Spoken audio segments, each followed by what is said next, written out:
How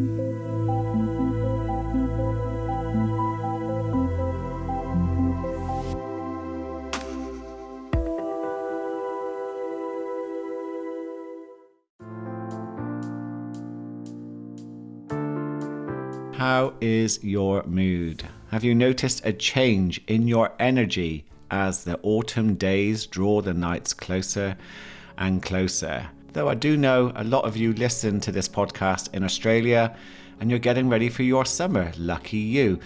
But for a lot of us, we are now in autumn and there is a sense that winter is coming. There's that change in the air. It's dark in the mornings when I get up. And I can also sense a change in my energy.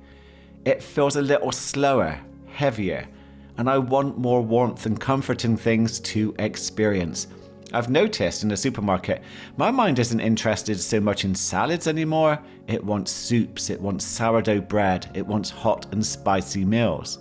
Now, for many of you, the change in the season can make you feel more stressed, more anxious, low in mood, craving more comfort foods, and you find yourself lacking in energy. And if it impacts you quite strongly, then you could be suffering from SAD, or Seasonal Affective Disorder. And this episode will be perfect for you, because it's only still autumn, and the clocks, they change soon. So now is the time to start investing in your self-care so you can bulletproof yourself against winter anxiety and low mood and reduce its impact. Welcome to the Mindset Change Podcast. I'm your host, Paul Sheppard. And if you've not yet subscribed to this podcast, what are you waiting for? Because you seriously do not want to miss out on so many episodes coming your way, which can help you transform your mindset so you can change your life. So what causes SAD? Well, we have a number of factors and theories which do include your circadian rhythm being disrupted by the change in light and clocks moving forward. Your serotonin can reduce in activity due to the low levels of sunlight, and your body producing more melatonin from the pineal gland due to dim light and more darkness. And it's melatonin that makes us feel sleepy. So if you are a highly sensitive person or someone that struggles with anxiety, then the winter months may impact you more strongly due to a sensitive nervous system, which is why you need to invest in some changes to help minimize its impact. So here's an action plan for you to kick some winter ass and be the creator of an incredible season rather than be the victim. What I'm suggesting are non-negotiable in my books. If you really want to bulletproof yourself against winter anxiety and your mood changes, then you do your best to make them happen. Now, a lot of you might be thinking, I know what's good for me, but I just can't find myself wanting to do it or making the time to do it. Here's a reason why. It's a sad fact that we have been conditioned by a culture to keep wanting exciting things to stimulate us. And unfortunately, most of the habits we need to make a non-negotiable are just not that exciting and may feel alien or a bit difficult, hence why we fall into the trap of giving up way too easily or not even bothering. I had a client recently ask me, why can't I just drink water?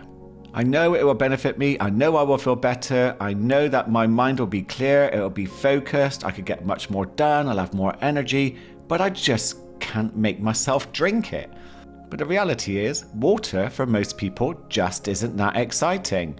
Not when you compare it to the range of soft drinks that are being thrust at us through very clever marketing, telling us this is what's exciting. Because look at the flavor, look at the colors, look at the brightly colored packaging. Whilst water, a bit clear and a bit boring, isn't it? To make habits stick, you really need to change the way you perceive them. You need to slowly integrate them into your life and make them your new identity. And tell yourself you are the person, for example, who meditates, who hydrates, who exercises, and who goes to bed on time. If you don't make it your identity, then you're less likely to make that habit work for you. One thing that I like to do is connect with my future self and see how they are benefiting from the habit I want to incorporate into my life. Really connect with how that will change my life, probably in ways I can't quite imagine, and let that filter back to the present moment to change my habits, my thoughts, my feelings and behaviors here in the present moment. And that's one thing that coaching can really help you with. A little about morning anxiety, which for some people gets a lot worse during the winter months. So we are woken up by a cortisol flush, and cortisol is known as the stress hormone. So if you have an extra sensitive nervous system naturally, or if it's being pushed to the edge by doing too much or unhealthy lifestyle choices, then you can feel it much more strongly than you normally would, which often triggers a sense of panic. So if you are experiencing during the winter months a strong sense of anxiety, then don't fight it.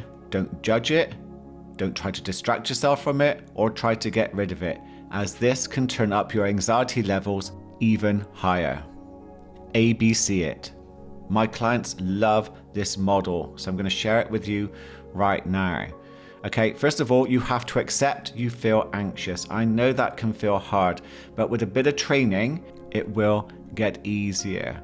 It's okay for you to feel anxious. It should be there, as anxiety is often a message that something in your life is unsustainable right now, and without that message we wouldn't pay attention. So accepting it, surrendering to it, allowing your thoughts, your feelings to be there is very important. And to help you with that, begin to breathe slow and low into your belly. Now this triggers the parasympathetic nervous system, which will turn down your anxiety and tell the brain you are safe.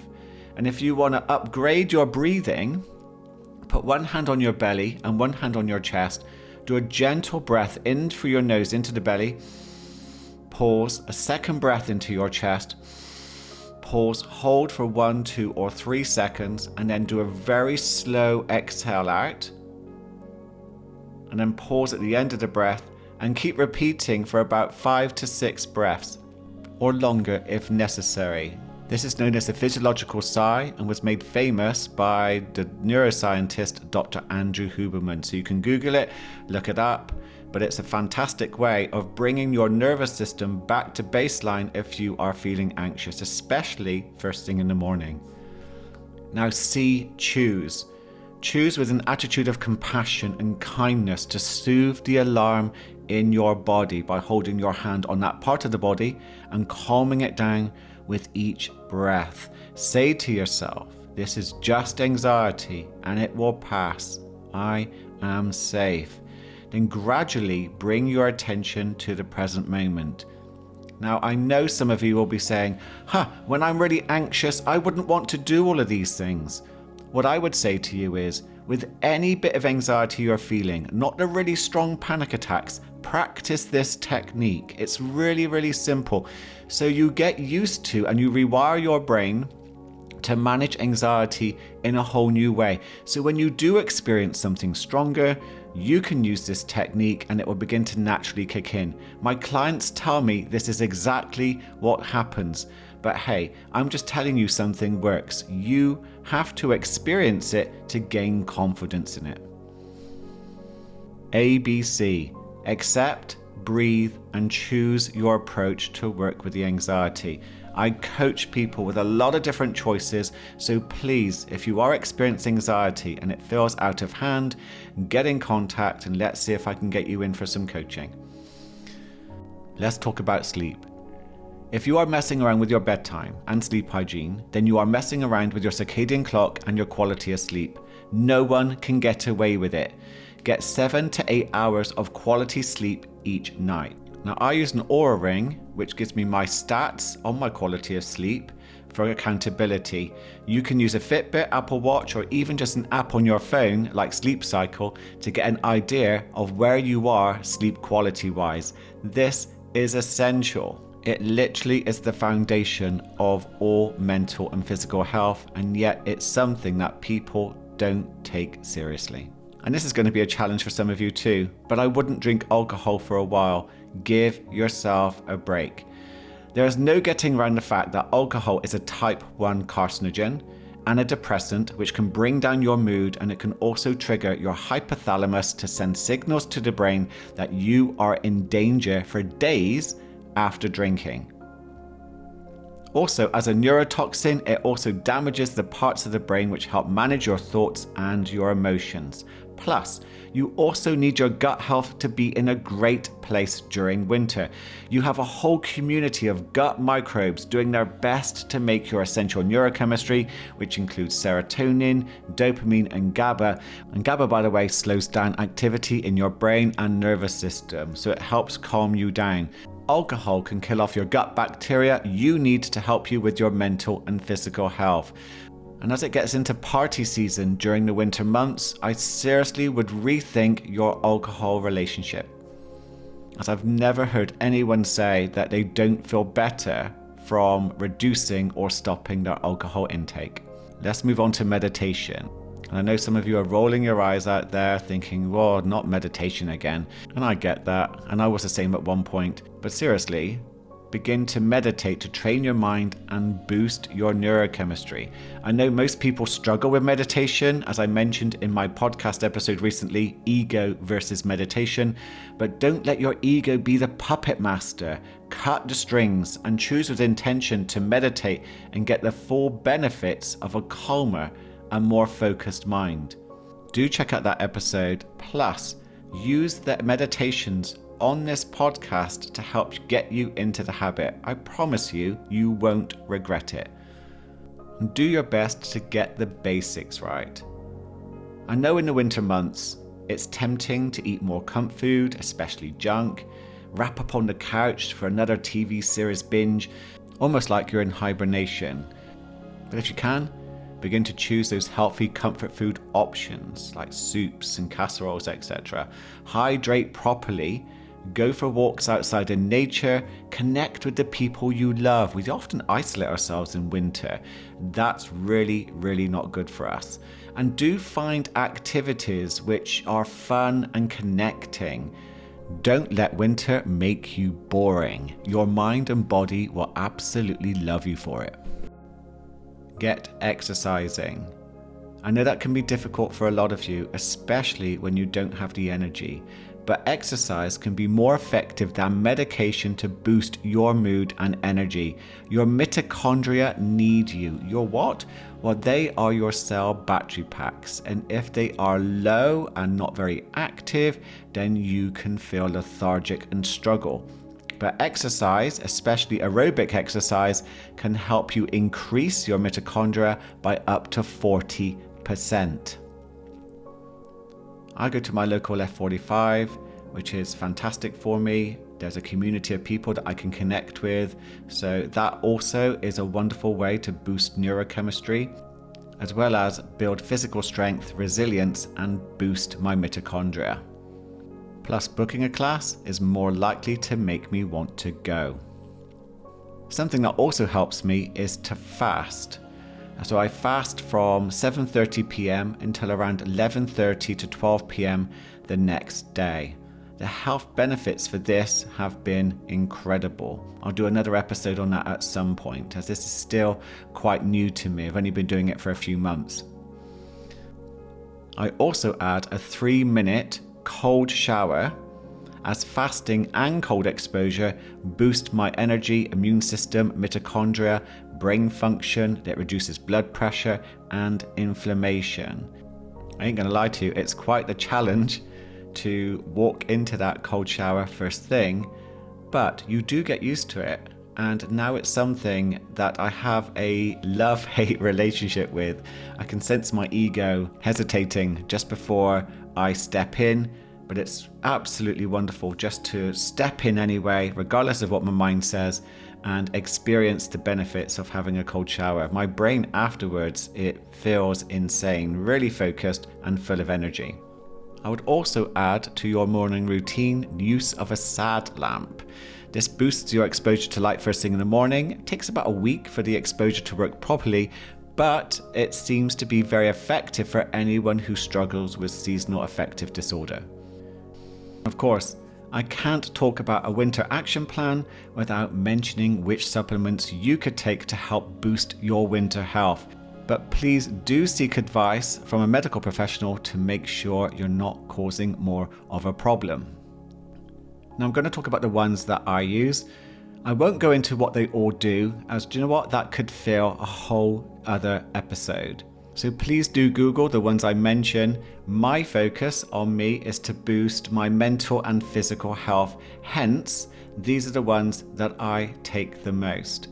So first thing in the morning, I make sure I take MCT oil and I blend it with a mushroom powder, which has around 7 different types of mushroom in it, which includes lion's mane. Tastes wonderful in my morning coffee.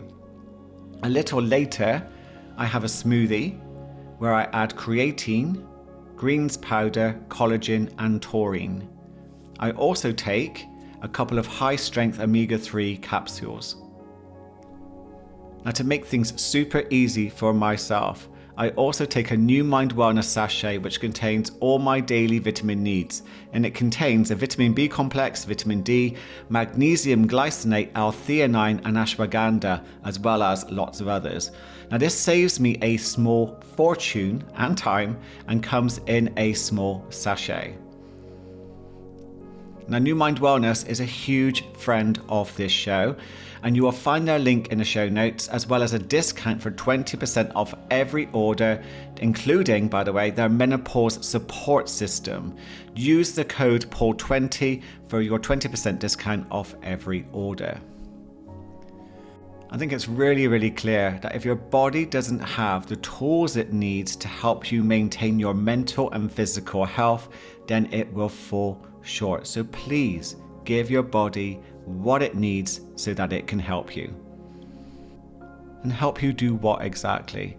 Well, let's just add one of the most important parts of boosting your mental and physical health for the winter, and that is you've got to make sure that you are starting to move towards living a life that is true to you. If you're living a life with little or no purpose and your spirit is being caged by your conditioned mind into settling for a life that's not yours, then do seek help to turn that around. Tap into that wonderful intuition that you have to begin to work out as well what steps you could take now. Anxiety isn't the enemy. It's being used by your mind, body, and spirit to knock at your door and get your attention. If you refuse to answer, then it will just keep on knocking louder and louder, and that will feel painful. So you've got to answer the door. You can do that with a therapist, you can do that with a coach, you can do that with a variety of different healing modalities to work on, holistically I hope, what is it that needs changing so you can set yourself free. Anxiety was used by my mind, body, and spirit to ask me to make huge changes to my lifestyle because it was unsustainable and very unhealthy. It asked me to look at who I was hanging around with, look at my people pleasing, look at my toxic relationships. It asked me to start living a life that was true to myself. And I wouldn't have been able to do any of that if anxiety hadn't pushed me to the very edge and made me begin to look deep within at what was going wrong.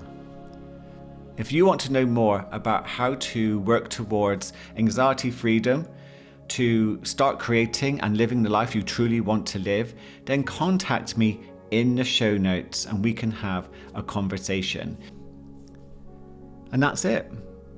Make this work for you. Make it your identity to be the person that no longer fights your anxiety, no longer fights winter, but is proactive with your self-care so you can help yourself heal. Is there anyone you think would benefit from listening to this episode? Please share it with them. I would be very, very grateful. And of course, thank you so much for listening, and I'll look forward to connecting with you in the very next episode. Have a wonderful, wonderful day.